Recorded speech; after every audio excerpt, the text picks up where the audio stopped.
যদি আপনাদের সাথে সমন্বয় করে কাজ করতে না পারি, যথাযথ উন্নয়ন না হয়, 5 বছর পর নির্লজ্জের মতো আপনাদের দরজায় আমি আর ভোট চাইতে আসব না।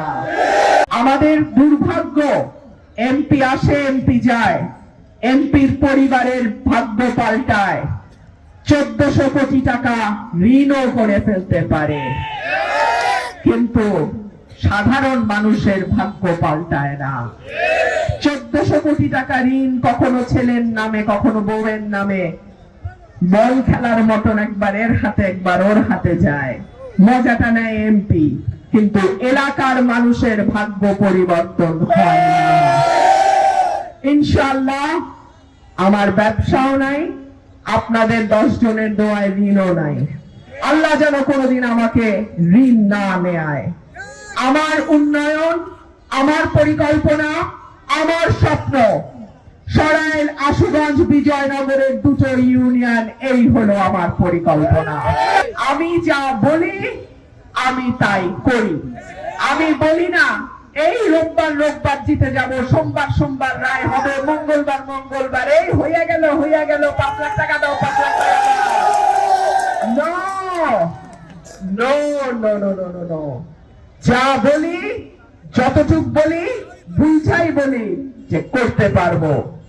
আর যেই কাজ করতে পারবো না, সেই কাজের কথা বলিও না, সেই কাজের কথা তুলিও না।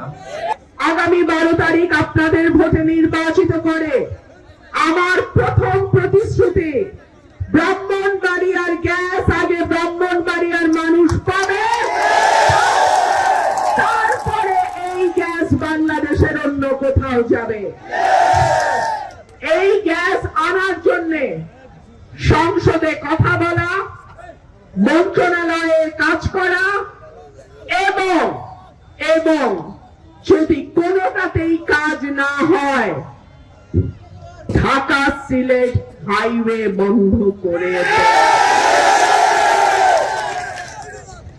ব্রাহ্মণবাড়িয়ার গ্যাস আমার মা বোন, আমার পরিবারের সদস্য, আমার বাপ ভাই যারা আছেন, চাচারা আছেন, আপনাদের কাছে আগে ঢুকবে, তারপরে অন্য কোথাও যাবে। ব্রাহ্মণবাড়িয়ায় কি এখনো কোনো বিশ্ববিদ্যালয় হয়েছে? কেন হবে না?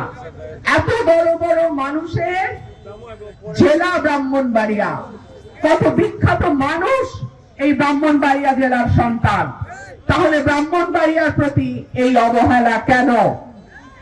আল্লাহ যদি হুকুম করেন এমপি হতে পারি, ব্রাহ্মণবাড়িয়ায় বিশ্ববিদ্যালয় করবার একটা পরিকল্পনা আমি নেব।